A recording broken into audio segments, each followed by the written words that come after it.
Malaysia merupakan negara yang berdaulat dengan memiliki identiti nasional yang tersendiri. Seperti yang kita ketahui, Malaysia mempunyai keistimewaan tersendiri yang berkait rapat dengan latar belakang masyarakat yang terdiri daripada pelbagai etnik. Bahasa rasmi iaitu bahasa Melayu menjadi bahasa perantaraan bagi kaum Melayu maupun Iban, Cina, Melanau ataupun India. Malaysia memberi ruang dan peluang untuk mengamalkan cara hidup masing-masing, termasuklah dalam aspek pemakanan. Merujuk kepada aspek pemakanan, ianya mampu menjadi sedikit sebanyak pemangkin perpaduan yang telah mencerminkan latar belakang kehidupan masyarakat kita. Setiap jenis makanan memiliki sejarah tersendiri dan dikenali sebagai makanan tradisional pada zaman kini. Hal ini dapat dibuktikan sebagai contoh nasi lemak yang asalnya merupakan makanan etnik masyarakat Melayu dan kini telah menjadi kegemaran dan makanan utama bagi semua masyarakat lain di Malaysia.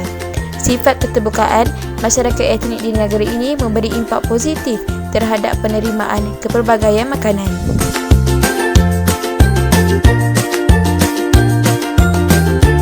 Kami mengadakan projek kajian lapangan ini adalah berdasarkan beberapa penyataan masalah yang timbul seperti tahap pengetahuan mahasiswa terhadap makanan tradisional di Malaysia, tahap kesedaran mahasiswa tentang kepentingan menjaga warisan makanan tradisional yang dimiliki oleh masyarakat Malaysia daripada pelbagai kaum, dan yang terakhir tahap keakraban hubungan etnik di Malaysia melalui kepelbagaian jenis makanan tradisional. Seterusnya, objektif kajian. Terdapat beberapa objektif yang ingin kami capai seperti objektif utama kajian ini adalah untuk mengenal pasti tahap pengetahuan dan kesedaran golongan mahasiswa terhadap makanan tradisional di Malaysia, mengenal pasti perkembangan makanan tradisional di Malaysia di kalangan mahasiswa. Yang ketiga, mengenal pasti adakah makanan tradisional masih tidak lapuk di zaman ataupun sebaliknya.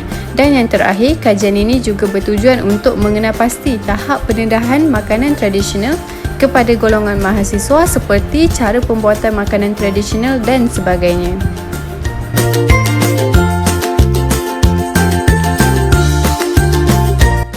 Di Malaysia, kita dapat melihat setiap kaum menjual dan membeli makanan yang bukan dari kaum mereka sendiri.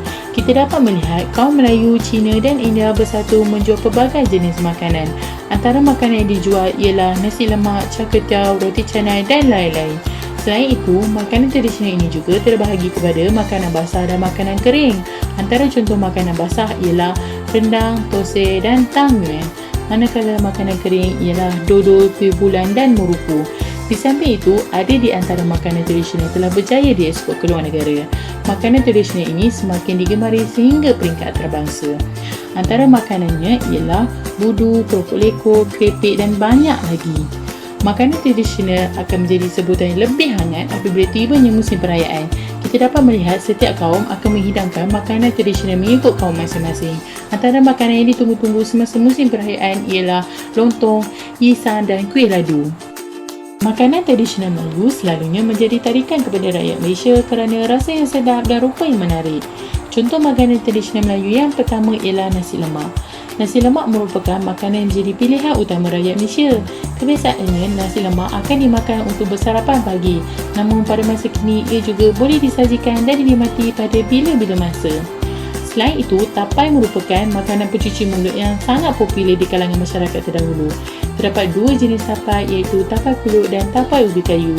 Kebiasaannya, ramai lebih menyukai tapai pulut berbanding tapai ubi kayu. Cara penghasilan yang unik di mana pulut perlu dibungkus dan diperam selama 3 hari. Seterusnya, belacan. Siapa yang tidak tahu? Masyarakat Melayu sangat terkenal dengan penggunaan belacan dalam masakan harian. Bukan sahaja Melayu, Cina dan India juga menggunakan belacan dalam masakan.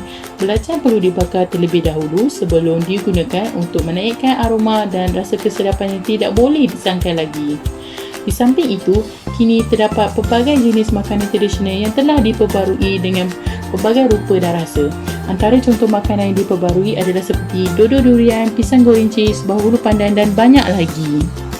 Makanan masyarakat Cina ialah menu tradisional yang berasal dari negara China dan diolah oleh masyarakat Cina Malaysia. Makanan tradisional mereka membawa maksud dan lambang tersendiri. Sebagai contoh, yisang atau dikenali sebagai yuisang.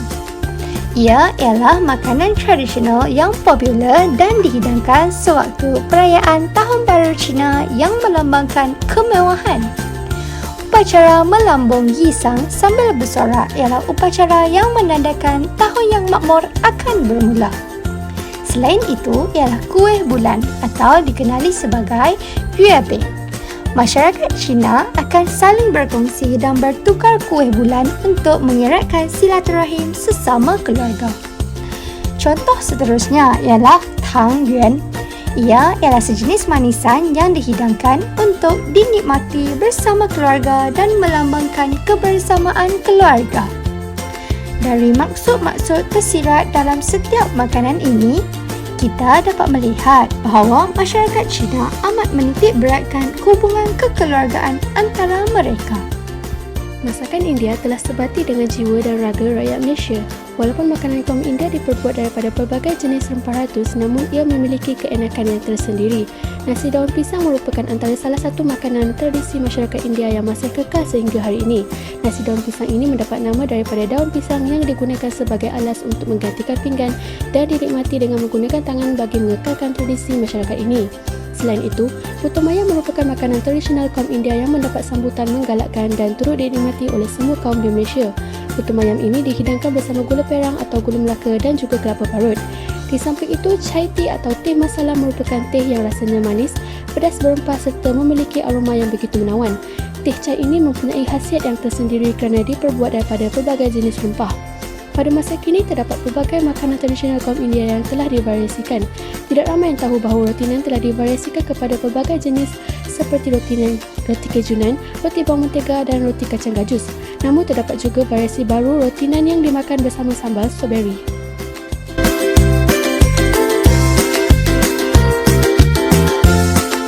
Seterusnya, metodologi dapatan dan perbincangan. Metodologi. Tugas ini telah dijalankan melalui kajian soal selidik yang telah dibuat menggunakan Google Form dan telah diedarkan kepada pelajar di UiTM Puncak Alam iaitu seramai 30 responden. Soal selidik ini mempunyai 3 bahagian iaitu demografik, objektif pertama dan objektif kedua. Kajian ini dilakukan untuk mendapatkan pengetahuan dan kesedaran tentang makanan tradisional di Malaysia dalam kalangan mahasiswa. Terusnya, dapatan. Melalui soal selidik ini, aspek-aspek demografik seperti jantina, umur dan semester para pelajar telah diambil kira. Pertama sekali adalah jantina. Seramai 30 responden telah menjawab soal selidik ini terdiri daripada pelajar lelaki dan pelajar perempuan. Hasil daripada maklumat yang telah dikumpul, kebanyakan responden yang menjawab soal selidik ini adalah pelajar perempuan iaitu 86.7%, manakala selebihnya adalah pelajar lelaki. Selain itu, umur. Majoriti responden terdiri daripada pelajar yang berumur di antara 21 sehingga 23 tahun iaitu hampir 80%. Akhir sekali, aspek demografik seperti semester juga telah diambil kira untuk mengira peratusan pelajar di UiTM Puncak Alam yang telah menjawab soal selidik ini. Daripada data yang telah diambil, pelajar di semester ketiga mendapat peratusan tertinggi iaitu sebanyak 50%. Hal ini kerana kebanyakan pelajar yang menjawab soal selidik ini turut mengambil mata pelajaran CTU 533. Kami mempunyai 2 objektif semasa mengendalikan kajian soal selidik ini. Objektif pertama adalah untuk mengenal pasti makanan tradisional dalam mengeratkan hubungan etnik di Malaysia. Kami telah memilih beberapa hasil kajian untuk diketengahkan. Graf menunjukkan sebanyak 73.3% iaitu 22 responden sangat setuju dengan kepelbagaian makanan tradisional seperti nasi lemak, kuih bulan dan putu mayam yang sangat enak dapat mengeratkan hubungan etnik di Malaysia. Seterusnya, sebanyak 66.7% daripada responden sangat setuju makanan tradisional menjadi simbol persahabatan dan keakraban sesama kaum seperti majlis rumah terbuka sempena sambutan perayaan pelbagai etnik. Sebagai contoh, setiap kali perayaan yang besar, Perdana Menteri akan membuat rumah terbuka yang akan dihadiri oleh pelbagai kaum. Objektif kedua untuk mengenal pasti faktor-faktor yang mempengaruhi sebab makanan tradisional semakin dilupakan di kalangan rakyat Malaysia. Terdapat 6.7% atau 2 responden tidak bersetuju hilangnya minat dan tiada pendedahan awal mengenai makanan tradisional dianggap sebagai penyumbang ke arah kepupusan makanan tradisional pada masa kini. Graf seterusnya menunjukkan 10% iaitu 3 responden tidak bersetuju dengan pernyataan di mana kurangnya ilmu pengetahuan dan sikap tidak peduli tentang resepi turun-temurun menjadi punca kepada masyarakat Malaysia kini tidak lagi terdedah atau mengetahui dengan cara pembuatan makanan tradisional. Seterusnya, perbincangan.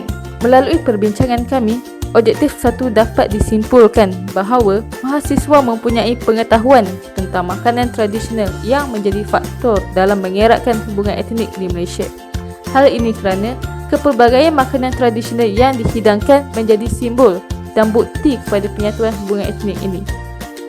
Objektif kedua pula menunjukkan punca kepada makanan tradisional kian dilupakan datangnya dari pelbagai pihak seperti individu, ibu bapa, media massa dan termasuklah kemunculan pelbagai makanan moden seperti McDonald dan Pizza Hut. Perbincangan ini dinilai daripada banyaknya peratusan persetujuan responden yang menyetujui setiap pernyataan yang kami ajukan dalam soal selidik pada objektif 1 dan objektif 2.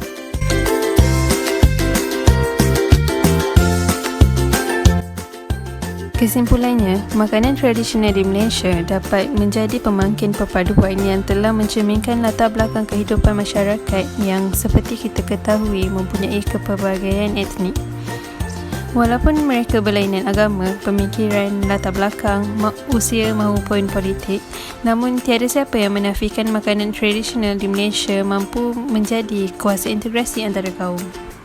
Di samping itu, daripada keputusan kaji selidik yang telah dijalankan, kebanyakan responden sangat setuju bahawa setiap etnik dapat menikmati dan berkongsi rasa setiap hidangan masakan tradisional tanpa mengira faktor agama dan budaya.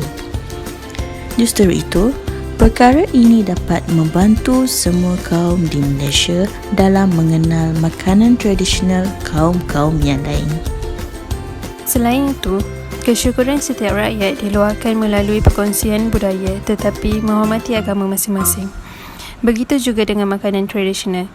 Kaum yang berbilang bangsa mengambil tahu tentang apa makanan yang boleh dimakan atau yang tidak boleh dimakan oleh masyarakat yang mempunyai perintah keagamaan masing-masing. Bukan sekadar keenakan makanan itu yang dapat dinikmati, malah penerimaan dapat mewujudkan keharmonian dalam masyarakat pelbagai kaum yang menjadi keunikan Malaysia.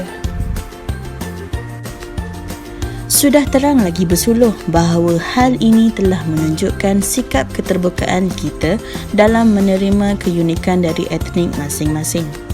Jadi kami telah beranggapan bahawa makanan tradisional telah pun menjadi simbolik masyarakat di Malaysia dan kami berasa sangat selesa untuk menikmatinya bersama rakan-rakan dari etnik yang lain.